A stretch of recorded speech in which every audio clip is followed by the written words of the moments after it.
En cierta ocasión, dijo que Lady Bosborough sabía mantenerse erguida. Lo mismo cabía decir de la propia Clarissa. Nunca se encorvaba en ningún sentido de la palabra. Iba siempre más derecha que una vela, un poco rígida en realidad. Decía que aquella gente tenía cierta valentía que, a medida que ella se hacía mayor, respetaba más y más. En todo esto había mucho que se debía a Dalloway, desde luego. Había mucho espíritu de servicio a la patria, de imperio británico, de reforma tributaria, de clase gobernante que había anidado y crecido en Clarissa, como suele ocurrir. Siendo 2 veces más inteligente que Dalloway, Clarissa tenía que verlo todo a través de los ojos de Dalloway, lo cual es una de las tragedias de la vida matrimonial. Dotada de criterio propio, tenía que citar siempre las palabras de Richard, como si uno no pudiera saber al pie de la letra lo que Richard pensaba gracias a leer el Morning Post por la mañana. Estas fiestas, por ejemplo, estaban íntegramente dedicadas a él, a la idea que Clarissa tenía de él. Para hacer justicia a Richard, sin embargo, era preciso reconocer que hubiera sido mucho más feliz dedicándose a cultivar la tierra en Norfolk. Clarissa había transformado su salón en una especie de punto de reunión. Tenía especial talento para ello. Una y otra vez había visto Peter a Clarissa coger por su cuenta a un hombre joven, sin el menor refinamiento, retorcerlo, darle la vuelta, despertarlo, ponerlo en marcha. Desde luego, un número infinito de individuos aburridos se congregaba a su alrededor. Pero también comparecían gentes extrañas, imprevistas. A veces un artista, a veces un escritor. Bichos raros en aquel ambiente. Y detrás de ello estaba la red de visitas, el dejar tarjetas, el ser amable con la gente, ir corriendo de un lado para otro con ramos de flores, pequeños regalos. Fulano o zutano se va a Francia. Habrá que proporcionarle una almohadilla. Verdadera sangría en la fortaleza de Clarissa. Ese interminable ir y venir de las mujeres como ella. Pero lo hacía sinceramente, en méritos de un instinto natural. Sin embargo, cosa rara, Clarissa era una de las personas más profundamente escépticas que Peter había conocido. Y posiblemente, esta era una teoría que Peter utilizaba para explicarse a Clarissa, tan transparente en algunos aspectos y tan inescrutable en otros. Posiblemente Clarissa se decía: si somos una raza condenada, encadenada a un buque que se hunde. De muchacha sus lecturas favoritas fueron obras de Huxley y Tyndall, a quienes gustaban las metáforas náuticas. Como sea que todo no es más que una broma pesada, hagamos lo que podamos. Mitiguemos los sufrimientos de nuestros compañeros de prisión. Huxley otra vez. Decoremos el calabozo con flores y almohadones. Seamos todo lo decentes que podamos. Estos villanos, los dioses, no se saldrán íntegramente con la suya. Sí, porque Clarissa pensaba que los dioses, que nunca perdían una oportunidad de dañar, frustrar y estropear el humano vivir, quedaban seriamente chasqueados si a pesar de todo uno se comportaba como una señora. Esta fase comenzó inmediatamente después de la muerte de Silvia, aquel horrible asunto. Presenciar cómo un árbol al caer mataba a la propia hermana por culpa de Justin Parry y de su negligencia, ante sus propios ojos, a su hermana, una muchacha en la flor de la juventud, la mejor dotada de todas ellas, según decía siempre Clarissa, bastaba para amargar el carácter a cualquiera. Más tarde, quizá Clarissa no fue tan tajante. Creía que los dioses no existían. Creía que a nadie había que culpar. Y por ello formuló la atea doctrina de hacer el bien por el bien. Desde luego, gozaba intensamente de la vida. Estaba hecha para gozar, a pesar de que evidentemente tenía sus reservas. De todos modos, Peter pensaba que incluso él, después de tantos años, solo podía trazar un esbozo de Clarissa. Y no había amargura en ella. Carecía de aquel sentido de la virtud moral que tan repelente es en las buenas mujeres. Le gustaba prácticamente todo.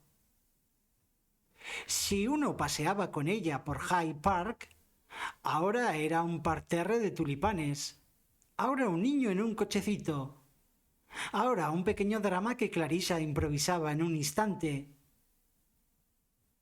Muy probablemente hubiera hablado aquella pareja de enamorados si hubiese creído que eran desdichados. Clarissa tenía un sentido del humor realmente exquisito, pero necesitaba a gente, siempre gente para que diera frutos, con el inevitable resultado de desperdiciar miserablemente el tiempo almorzando, cenando, dando sin cesar aquellas fiestas, diciendo tonterías, frases en las que no creía, con lo que se le embotaba la mente y perdía el discernimiento. Sentada a la cabecera de la mesa, se tomaba infinitas molestias para halagar a cualquier viejo loco que pudiera ser útil a Dalloway. Conocían a los hombres más latosos y horribles de Europa. O bien llegaba Elizabeth, y todo quedaba subordinado a ésta. La última vez que Peter la vio, Elizabeth estudiaba secundaria. Se encontraba en la etapa de la inexpresividad, y era una muchacha de ojos redondos y cara pálida, que nada recordaba a su madre, una criatura estólida, silenciosa, que lo daba todo por supuesto, y dejaba que su madre la mimara y luego decía: ¿puedo irme ahora? Y Clarissa explicaba, con aquella mezcla de diversión y orgullo, que también Dalloway parecía suscitar en ella: se va a jugar al hockey. Y ahora Elizabeth seguramente se sentía ajena. Pensaba que él era un viejo loco y se reía de los amigos de su madre. En fin, igual daba. La compensación de hacerse viejo, pensaba Peter Walsh al salir de Regent Park con el sombrero en la mano, estribaba sencillamente en lo siguiente: las pasiones siguen tan fuertes como siempre, pero uno ha adquirido, al fin, la capacidad que da el supremo aroma a la existencia, la capacidad de dominar la experiencia, de darle la vuelta lentamente a la luz. Se trataba de una terrible confesión. Volví a ponerse el sombrero. Pero lo cierto era que ahora, a los 53 años, uno había casi dejado de necesitar a la gente. La vida en sí misma, cada uno de sus momentos, cada gota, aquí, este instante ahora al sol, en Regent's Park, era suficiente. Demasiado en realidad. Toda una vida no bastaba. Era demasiado corta para, ahora que uno había adquirido la capacidad de hacerlo, extraer todo el aroma, para sacar cada onza de placer, cada matiz de significado. y ambos eran mucho más sólidos de lo que solían, mucho menos personales.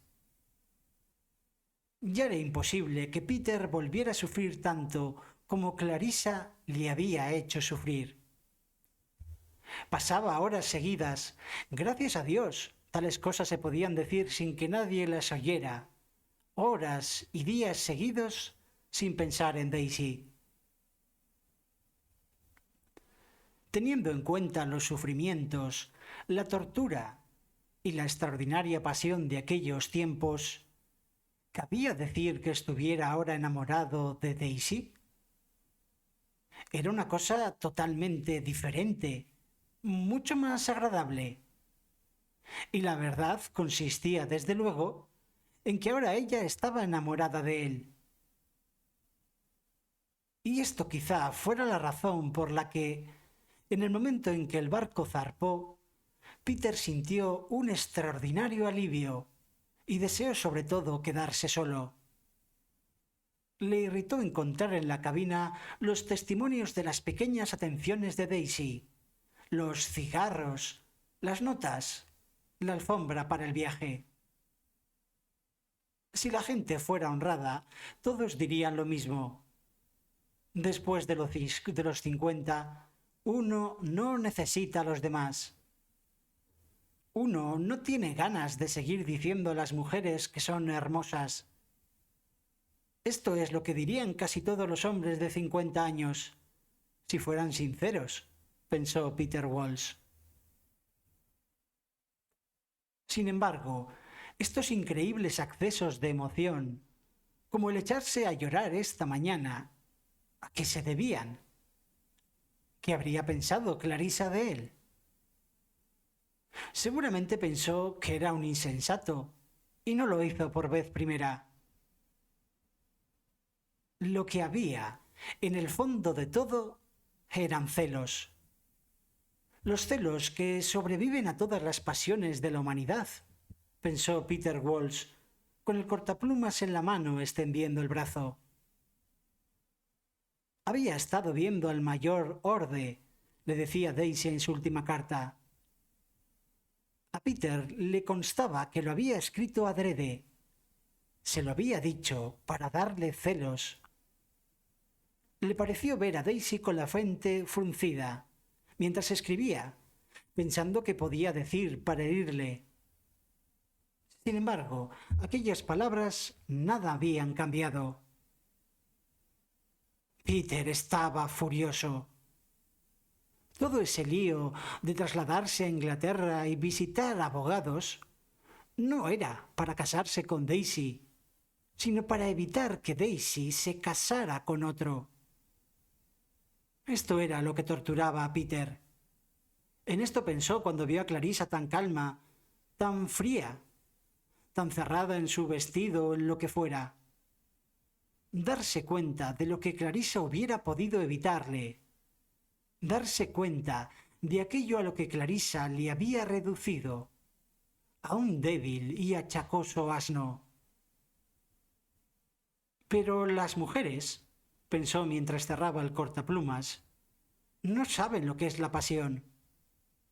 No saben lo que la pasión significa para los hombres. Clarissa era fría como un carámbano. Allí estaba ella, sentada en el sofá, a su lado, dejando que le cogiera la mano y dándole un beso en la mejilla. Había llegado al cruce de la calle. Un sonido le interrumpió. Un sonido frágil y tembloroso. Una voz murmureando y burbujeando, sin dirección ni vigor, sin principio ni fin. Qué débil y aguda, y con total ausencia de humano significado, articulaba I am fine and Sophie Sutwin Suyu. Una voz sin edad ni sexo. La voz de una vieja fuente brotando de la tierra. Voz que salía exactamente enfrente de la estación del metro de Regent's Park, de una alta y temblorosa forma, como una chimenea, como una oxidada bomba de agua. como un árbol azotado por el viento y perennemente carente de hojas, que deja que el viento pase una y otra vez por sus ramas cantando. I am far so far to you in you. Y se balancea, rechina y gime en la eterna brisa. A través de todas las edades, cuando el pavimento era hierba, cuando era tierra pantanosa, a través de la edad del colmillo y del mamut, a través de la edad del silvente amanecer, la zarrapastrosa mujer llevaba falda, con la mano derecha extendida y la izquierda clavada en el costado, estaba en pie cantando una canción de amor, del amor que ha durado 1.000.000 de años. Cantaba del amor que prevalece, y hacía millones de años su enamorado, que llevaba siglos muerto y había caminado, y canturreaba con ella en mayo. Pero en el curso de las edades, largas y llameantes como días de verano, recordaba, desnudas salvo por los rojos ásteres, que él se había ido. La enorme guadaña de la muerte había segado aquellas tremendas colinas, y cuando por fin descansó ella, la blanca e inmensamente vieja cabeza en la tierra, transformada ahora en meras cenizas heladas, suplicó a los dioses que dejaran a su lado un manojo de púrpura bermejuela, allí en su tumba que los últimos rayos del último sol acariciaban. Porque entonces el espectáculo del universo habría terminado.